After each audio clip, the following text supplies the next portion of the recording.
Un petit bilan. Eh bien écoutez, nous avons reçu un trafic après un mois d'environ 1 millier de mouvements d'avions, à peu près un peu moins de 200 000 passagers. Nous avons enregistré au départ quelques perturbations dues à l'ajustement de nos procédures, je dirais, mais surtout à une grève d'une catégorie de personnel qui nous a entraîné dans d'énormes difficultés vis-à-vis de nos clients. Je dirais tout simplement que c'est une entreprise qui s'est mise en place avec beaucoup d'acteurs. Nous ne sommes pas tout seuls. Comme je vous l'ai dit tout à l'heure, il y a à peu près 3000 emplois. Donc il faut que tout le monde arrive à se coordonner. Donc nous avons réussi à relever ce challenge. J'aimerais souligner quelque chose qui est important à noter et à mettre dans l'esprit de vos auditeurs et vos lecteurs. C'est que nous sommes un aéroport qui a déménagé dans une journée sans entraîner un retard ou une annulation de vol, ni une interruption du trafic. Généralement, les aéroports, quand ils déménagent de l'ancien au nouveau, ils ferment le trafic pendant quelques heures, ou quelquefois il y a des périodes de perturbation parce que les gens ne savent pas trop comment ça se déroule.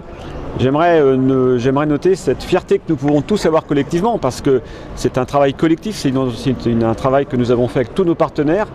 Donc nous avons transféré tout le trafic. À partir de midi, la tour de Yoff a arrêté de recevoir des avions. À partir de la même heure, la tour de Dias a accepté de recevoir les avions. Et donc le dernier vol s'est posé avant midi à Yoff. Et le premier vol s'est posé ici, c'était Air Côte d'Ivoire à 14h35, je m'en souviens très bien. Nous étions là pour accueillir les passagers et l'équipage. Et donc je pense que c'est une fierté que nous devons tous avoir collectivement, parce que c'est un événement assez rare dans le monde aéroportuaire. Donc il faut le souligner. Est-ce qu'on peut dire que... Vous avez atteint le niveau de fréquentation de Yoff? Pardon? Le niveau de fréquentation de Yoff, vous avez pu l'atteindre? Bien sûr, nous sommes même au-dessus, puisque nous avons hérité de toutes les compagnies qui étaient à Yoff, mais en plus, juste à l'ouverture, nous avons eu le plaisir d'accueillir 2 nouvelles compagnies, Rwandair et Camerco, dont Camerco a ouvert sa ligne le lendemain de l'ouverture, donc pour nous c'était quelque chose de très, très réjouissant et très intéressant. Et donc grâce à cette amélioration, grâce à ces lignes supplémentaires, nous avons un peu plus de passagers que ce qui était prévu. Nous avons encore du travail à faire dans ce domaine, nous comptons développer notre trafic et donc c'est une des tâches qui nous attend pour les mois qui viennent. Quelques heures après le démarrage de l'aéroport, il y a eu quelques problèmes au niveau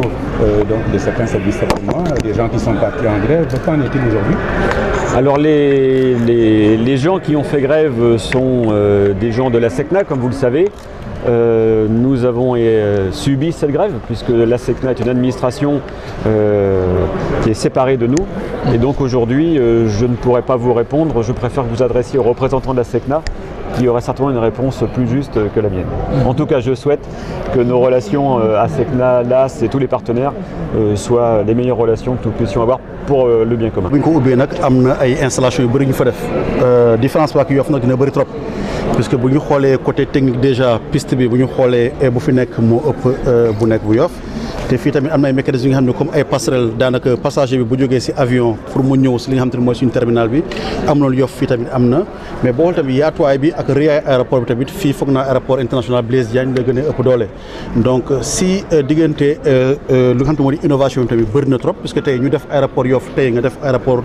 international Blaise Diagne tey rek ci hall passager bi public bi am loolu Yoff te fii daanaka am na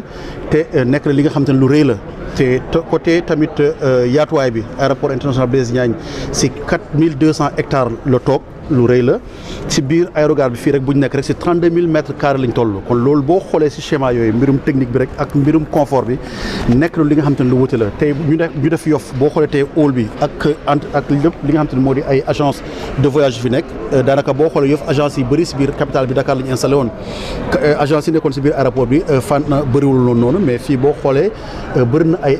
agence aéroportuaire yu fi nekk te bëri na ay banques yi nga xam te ne ñu ngi fii tey te nekkul ñoon Yoff bëri na ay gap yi nga xam te ne gap bancaire yi nga xam te ne ñu ngi fii tey nekkul ñoon Yoff restaurant yi nga xam te ne am nañ ko fii tamit foog naa tey boo xoolee ci hall public bi Seco mu ngi ne installé wu boo duggee déjà ci biir aérogare bi ci embarquement bi am na li nga xam te ne ëpp juróom point de restauration yi fa nekk ak benn duty free bi nga xam te ni passager bi da koy traverser pour mu dem ci avion bi loolu ay innovation yu rëy la je pense que chance la ci Sénégal d'abord puisque bu ñu jógee déjà ci Yoff pour ñëw Dakar c'est que dafa am lu nga xam te ni dafa changer en plus sinon yaakaar naa ne jaruloon ñuy jógee Dakar ñëw fii si Thiès pour installer wu innovation yi bëri na lu ñu ci yokk bëri na loolu yëpp pour que passager bi tey mu war a nekk si confort bu am solo pour buy voyager ak buy ñibbisi. nee ngeen sax ci benn weer li ngeen am passager fii moo ëpp li ngeen daan am nga ñëw ci xayma bi. lu am solo la puisque boo xoolee bilan bu ñu am si benn weer rek ni ki 7 décembre 2017 ba 7 janvier 2018 lu rëy la si passager rek ëpp na lu ëpp 163 000 passagers boo xoolee si statistique si comparatif yi rek bu ñu ko xaymaa lu xewoon si Yoff si 2016 ñun ëpp lañ ko lu bëri mais loolu c'est normal puisque aéroport bu bees la am na compagnie yu bees ci yokk ni ki Camerco bi nga xam ne tëjoon nañ ko léegi ubbi na fii te bëri tamit ay compagnie aériennes yu bëri nga xam te ne ginnaaw bu ñu ubbee aéroport bi bëgg nañ ñëw fii si Blaise Diagne loolu c'est normal mais bu ñu jógee si passagers yi si mouvement de vol yi ñu ngi toll si lu ëpp presque 1000 mouvements de vol daanaka avion yuy wàcc ak di yéeg loolu tamit lu am solo la si un mois bilan bu am solo la ñu bëri dañu naan am nañu problème fret mais boo xoolee tey am nañu fii si aéroport Blaise Diagne lu ëpp 2 millions de kilogrammes de bagages traités daanaka plus de 2000 tonnes de bagages traités xam nga loolu si statistique lu am solo la mais bu ñu demee si njaay bi rek tey Lagardère bi nga xam te ne moom moo am boutique am si côté bële bu ñu leen nee rek jaani am nañu plus de 27 000 clients si benn weer bëri na plus de 67 000 articles vendus si benn weer bëri na friandiserie ji nit ñi lu ñu xaw a li wër bonbon ëpp nañ plus de 1 tonne 500 de friandiserie vendues en un mois loolu am solo la loolu bu ñu ko yokkee tamit si kérosène bi SMCAD yi joxe na lu ëpp tey plus de 11 millions de litres de kérosène xam nga loolu ay statistiques yu am solo la tey si li nga xamante ni aéroport international Blaise Diagne moo ko capitalisé si performance mais loolu si benn weer la ngi yaakaar ni rek la ak lépp lu ñu fi def tey mun nañu am ay chiffres yu gën a am solo ni ki 1 an bu ñu defee si bilan. wàllu RSE bi nga ñëw ci parce que ne ngeen doo leen seetaan ñi ngeen dendal rek parce que ngeen leen a jàppale. c'est important puisque structure bu mel nii boo ko tegee si benn fànn si benn région si benn département si benn commune il faut ngeen di gëstu parce que tey aéroport xam nañ ni mu demee flux financier bi day bëri mais population yi fa nekk tey si mbirum njàng si mbirum santé si mbirum wér-gu-yaram si mbirum environnement ñun am nañ projet bu am solo si RSE ba nga xam te ne suñ directeur général Xavier Marie moom moo ñu jox ndigal boobu pour que tey lépp lu ñuy capitaliser si mbirum ressources financières tey ñëpp ñu ñuy wër directement daanaka globalement région de Thiès mais commune de Kër Moussa ak commune de Diass population yi mun ci dund tuuti loolu c'est important et puis lépp li nga xam te moo tax ay recrutement la tey boo xoolee ay xale yu bëri dañuy doon jógee Dakar pour ñoo liggéey si mais directeur général dafa ne non am na ay liggéey xam ne bu dee amul qualification il faut nga jëloo ko si li nga xam te ne moo di Kër Moussa Diass ak yeneen gox yi xam te ne ñoo ko wër mais loolu boo xoolee si responsabilité société d'entreprise la bokk te ñun tey aéroport international Blaise Diagne loolu li nga xam te ne ay instructions fermes la ñuy am si directeur général te ñu ngi ciy wéy. c'est bon mën nga leeral ni dalal xelu Sénégal yëpp coow yi ñu ci dégg noonu peut-être ci ndorteel ak yooyu léegi tuddee c'est normal xam ngeen lu bees faamu ànd ak coow te lu bees taaroo jekk macha allah rafet fu mu gën a bëri coow donc loolu c'est normal c'est naturel aéroport bi boo xoolee ñu bëri ñu ciy wax daanaka du ñu utiliser aéroport bi nous on le comprend un peu c'était normal outil bu bees la te outil bi yàgg na fukki at outil baa ngi fii buñ ko ubbee faa coow am lu rëy faa coow am mais si coow loolu nag am na information bi nga xam ne du dëgg mais loolu on le comprend parfois bu amee sax ñun dañ ciy reetaan par exemple boo nee toilette lii rek moo am ñun dañ ciy ree parce que xam nañ loolu amul am na expert mag bu ne woon sax wuy amul extincteur ñun dañ ciy ree parce que am na ñun fu ñu toll ñun xalaatatuñu extincteur parce que ñun dépassé nañ loolu mbirum extincteur am nañu ay mécanismes yi nga xam technique yi nga xam ne tey bu fi dara xawee ñaanu ko yàlla mais war nañu ko gérer bu ñu changé loolu si nature doomu aadama la bokk changement bu rëy bu amee rek faa coow bëri mais lu ñu mën a rassurer nit ñi que moo di tey passager bu nar a jël avion dina ko def si ay fan yu leer